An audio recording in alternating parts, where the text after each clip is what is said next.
Hey everyone, welcome back to my channel. ये है आपकी गाइडेंस वीडियो MEG 2 की।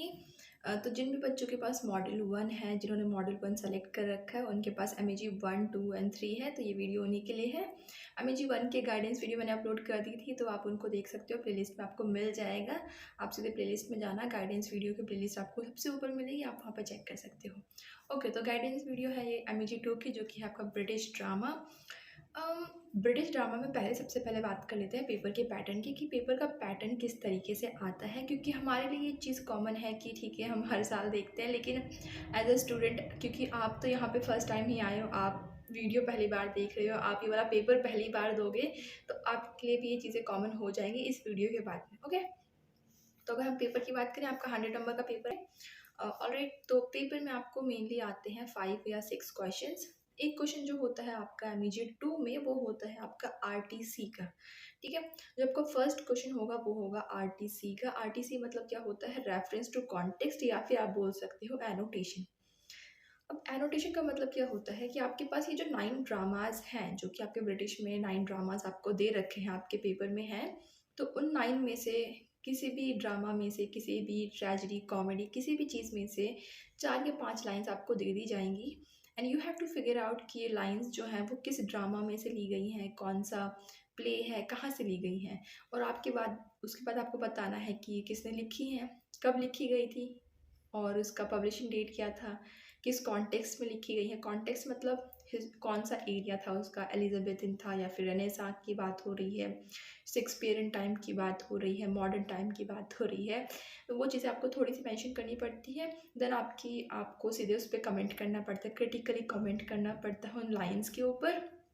तो फर्स्ट क्वेश्चन थोड़ा सा स्कैरी होता है, बस थोड़ा सा ही होता है, बाकी के क्वेश्चन बहुत ईजी आते हैं। अगर मैं बात करूँ क्वेश्चंस की, फर्स्ट क्वेश्चन आपका RTC होता है। 5 RTC आपको मिलेंगी, उनमें से आपको कोई भी 4 RTC करनी होती है। आउट ऑफ 5 आपको 4 करनी होती है। 5 मार्क्स की आपकी RTC है, मतलब कि 4 RTC आपकी 20 नंबर की हो गई। वैसे एक चीज़ इंपॉर्टेंट ये है, जब आप RTC करते हो छोटे छोटे मार्क्स की, फॉर एग्जाम्पल आपके पास 5 नंबर की RTC है, तो यहाँ पे नंबर थोड़ा ज़्यादा आप स्कोर कर सकते हो, क्योंकि जो आपके मार्क्स है वो ब्रेक डाउन हो गए हैं। वहीं पे अगर ये सीधे 20 नंबर का क्वेश्चन आ जाएगा, तब आप क्या करोगे? तो वहाँ पे RTC बहुत हार्ड पड़ती है। तो इसमें एक अच्छा पॉइंट है कि आपको 4 RTC करके जानी है। अब बात आती है कि RTC करोगे कैसे, क्योंकि प्ले तो बहुत सारे हैं, आप पूरा टेक्स्ट नहीं पढ़ सकते हो। तो इसका एक सॉल्यूशन ये होता है कि आप एटलीस्ट समरी पढ़ लो। इन सभी के जितने भी टेक्स्ट हैं आपके पास, फॉस्टिस है, अल्केमिस्ट है, हैमलेट है, सबकी समरी पढ़ के जाना। क्योंकि समरी अगर आपको पता है, एटलीस्ट आपको एक आइडिया होगा कि आपको क्या लिखना है। लाइंस पढ़ के आपको थोड़ा बहुत पता चल जाएगा कि कौन से ड्रामा की ये बात कर रहा है, तो फिर ये थोड़ा सा ईजी पड़ जाएगा। उसके बाद बात आती है आपके क्वेश्चन नंबर 2 की। 3, 4, 5, 6, 7 ये आपके पास क्वेश्चंस होते हैं। मैं 1 बाय 1 सबको रीड करती हूँ, क्योंकि मुझे भी पूरा प्रिपेयर करना पड़ता है अच्छे से कि कौन कौन सी चीज़ें आ रही हैं। बार बार पेपर्स को आपको एनालाइज करना पड़ता है। तो क्योंकि ऐसे मैं बोलूँगी, कुछ चीज़ें स्किप हो जाएंगी, तो मेरे इतना एनालाइज करने का क्या मतलब रह जाएगा। तो सबसे पहली चीज़ की क्वेश्चन नंबर जो 2 आपका होता है ना, उसमें हमेशा आपको अल्केमिस्ट एंड फॉस्टर्स का हमेशा ही आपको ऑप्शन मिलता है। या तो आप फॉस्टर्स अच्छे से कर लो, या फिर आप अल्केमिस्ट अच्छे से कर लो, क्योंकि ये दोनों क्वेश्चन हमेशा ही ऑप्शन में आते हैं। अब ये मत सोचना कि आप अल्केमिस्ट छोड़ दोगे, बिल्कुल ही छोड़ दोगे, समरी भी नहीं पढ़ोगे। वो क्यों? आपको पढ़नी है। क्यों? उसका रीज़न मैं आपको दे रही हूँ, क्योंकि जो RTC आती है आपकी, 5 RTC आती है, आपको कोई 4 करनी होती है, उसमें कोई पैटर्न नहीं है कि आपको यही 4 में से आएगा या फिर इन्हीं 3 में से आएगा। तो उन RTC को डील करने के लिए एटलीस्ट आपको एक छोटा सा आइडिया होना चाहिए हर एक प्ले के बारे में, हर एक ड्रामा के बारे में। तो ऐसा कर लो कि अल्केमिस्ट हल्का फुल्का कर लो, बस हल्की सी समरी पढ़ ली। फॉस्टिस को अच्छे से कर लो। फॉस्टिस में जो भी थीम्स हैं, जो भी आइडियाज़ हैं, ऑथर के बारे में, ड्रामेटिस्ट जो आपके होते हैं, आपका कौन सा एरा में लिखा गया था, मेन मेन आइडियाज़ क्या है, ऐसे कर लो। जो आपका थर्ड क्वेश्चन आता है, उसमें आपको ऑप्शन मिलता है मर्डर इन द कैथेड्रल में से, या फिर आपको ऑप्शन मिलता है आपका मिडसमर नाइट्स ड्रीम। तो इन दोनों में आपको ऑप्शन मिलेगा। एक अच्छे से कर लो, एक को जस्ट समरी पढ़ लो और छोड़ दो। ये ध्यान रखना कि एक को अच्छे से लेके चलना है, एक की जस्ट समरी पढ़नी है। जो भी आपको इजी लगता है आप उसके हिसाब से कर सकते हो। फोर्थ है आपका हैमलेट। हैमलेट में से और आपका play boy of the western world, इसमें आप हैमलेट को अच्छे से कर लो। क्यों? क्योंकि हैमलेट में से जो आपकी RTC है वो भी आती है, फॉस्टिस में से भी RTC आती है। तो हैमलेट को अच्छे से करके चलना, फास्टिस को अच्छे से करके चलना। मर्डर इन द कैथेड्रल में से भी कभी कभार आई है, वो भी जो टैम्पटेशन होता है ना, टैम्पटर्स आते हैं उन्हीं की आती है। तो मेरे हिसाब से अगर आप चल रहे हो, अगर मेरे अकॉर्डिंग कर रहे हो, तो आप फास्टिस को अच्छे से करो, अल्केमिस्ट को हल्का फुल्का करके छोड़ दो। देन आपका मर्डर इन द कैथेड्रल अच्छे से करो, मिडसमर नाइट्स ड्रीम थोड़ा 5 ऐसे ही छोड़ दो, नॉर्मल समरी पढ़ लो। देन आपकी हैमलेट है, हैमलेट को अच्छे से प्रिपेयर करना, समरी उसके थीम्स वगैरह। तो आप play boy in the western छोड़ सकते हो, छोड़ दो इन द सेंस कि आप समरी पढ़ के रहने देना उसे। वेटिंग फॉर गोडो और पगमिलियन में से एक क्वेश्चन आता है, चॉइस आती है। यहाँ पे ध्यान रखना, क्वेश्चन नंबर जो 5 और 6 है, 5 में क्या है, पेगमिलियन के साथ कभी कभी वेटिंग फॉर गोडो आता है, कभी कभी एक जनरल क्वेश्चन आता है। General question in the sense कि आपसे पूछ लेंगे कि रेनेसा ट्रेजेडी के बारे में बताओ, या फिर कोई भी रोमांटिक कॉमेडी बताओ उसके बारे में क्या होता है, या फिर ड्रामा का किस तरीके से किस तरीके पे जो ड्रामा है वो डेवलप हुआ है थ्रू आउट द सेंचुरीज, या फिर हो सकता है एब्सर्ड के पूछ रहे, थिएटर ऑफ एब्सर्ड क्या होता है। तो एक जनरल क्वेश्चन आपके पेपर में ज़रूर आएगा। अगर आपको जनरल क्वेश्चन अच्छा लगता है, ईजी लगता है, आप कर लो, अदरवाइज दूसरा वाला क्वेश्चन कर दो। तो कभी कभी पेगमिलियन के साथ वेटिंग फॉर गोडो आता है, कभी कभी पेगमिलियन के साथ जनरल क्वेश्चन आता है। 7th क्वेश्चन जो आपका 6th क्वेश्चन है, उसमें लुक बैक इन एंगर आता है। इसके ऑप्शन में कभी कभी एक जनरल क्वेश्चन आता है या फिर वेटिंग फॉर गोडो आता है। अब इसमें मैं आपको एक चीज़ बताती हूँ कि जब आपके पास ये वाले क्वेश्चन आ रहे हैं ना, तो आप वेटिंग फॉर गोडो कर लो। वेटिंग फॉर गोडो की स्टोरी इतनी ज़्यादा नहीं है, लेकिन उसमें जो थीम्स है, जो की पॉइंट्स है ना, की नोट्स है, वो इंपॉर्टेंट है। फॉर एग्जाम्पल आपके पास थिएटर ऑफ एब्सर्ड की आप बात कर सकते हो कि कुछ भी हो नहीं रहा है पूरे प्ले में, और अगर जनरल क्वेश्चन आप करते ना तो गुड, क्योंकि जनरल क्वेश्चन में आप जब भी ड्रामा भी 1 बाय 1 कवर करोगे, आप थोड़ा थोड़ा आइडिया लेके चलोगे कि किस तरीके से फॉस्टिस की बात हो रही है तो रेनेसा ट्रेजेडी की बात हो रही है, रेनेसा टाइम पीरियड की बात हो रही है, रेनेसा, फिर आप कर रहे हो मिडसमर नाइट्स ड्रीम, तो अब तभी भी आप एलिजाबेथन कॉमेडी की बात कर रहे हो। थोड़ा थोड़ा आपको बैकग्राउंड हर में से मिलेगा।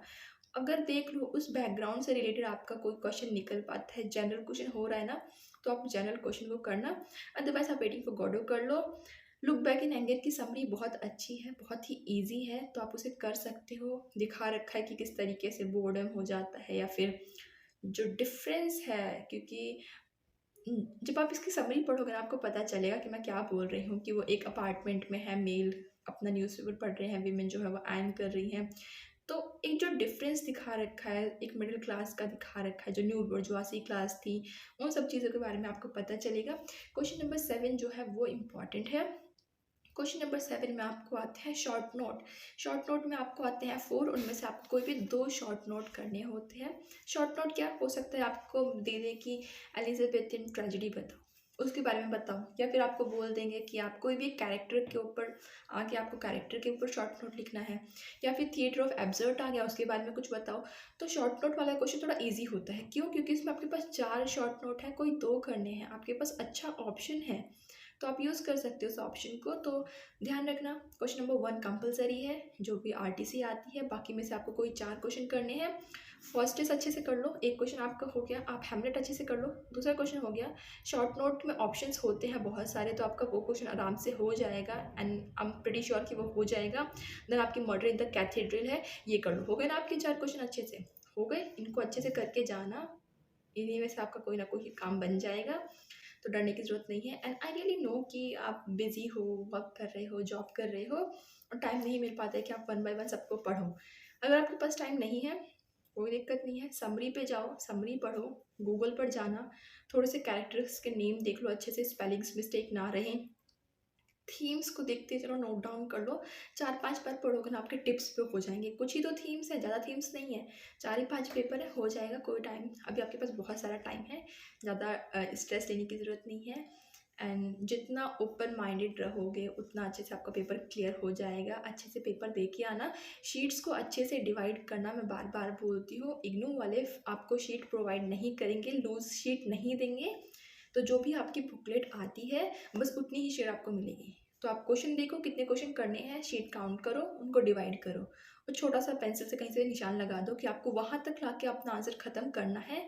क्योंकि अगर आप 6 या 7 पेज ही एक आंसर को दे रहे हो, आपको नंबर इक्वल ही मिलेंगे, ज़्यादा नंबर तो नहीं देगा कोई, लेकिन फिर आपको पेजेस कम पड़ जाएंगे। तो इसीलिए अपने पेजेस को अच्छे से डिवाइड करना सबसे इम्पॉर्टेंट चीज़ यही है। अपने जो भी आपका टीचर है आपके रूम में, आपके हॉल में, उससे पूछ लेना कि शीट मिलेगी या नहीं मिलेगी। बहुत बार होता है नहीं मिलती है, मैक्सिमम नहीं मिलती है, पर क्या पता आपके बारी में ही थोड़ा सा रूल चेंज हो गया हो। तो पूछना बेहतर है, एक बार पूछ ज़रूर लेना। टाइम को अच्छे से मैनेज करना, अभी भी बहुत सारा टाइम है, अच्छे से पढ़ना। जो जो मैंने बोले हैं उनको ज़रूर याद करके जाना। इंपॉर्टेंट क्वेश्चंस की वीडियो 1 बाय 1 सबकी आएगी, जैसे कि फर्स्ट इसमें से कौन कौन से इंपॉर्टेंट है, आप कौन कौन से पढ़ सकते हो, हैमलेट में से क्या क्या पढ़ना ज़रूरी है, सबकी वीडियो आएगी, टेंशन नहीं लेना। वीडियो अच्छी लगी तो सब्सक्राइब कर सकते हो हमें, लाइक शेयर कर सकते हो, नहीं लगी तो आप स्किप भी कर सकते हो। Totally up to you, and I will see you in the next video. Bye bye.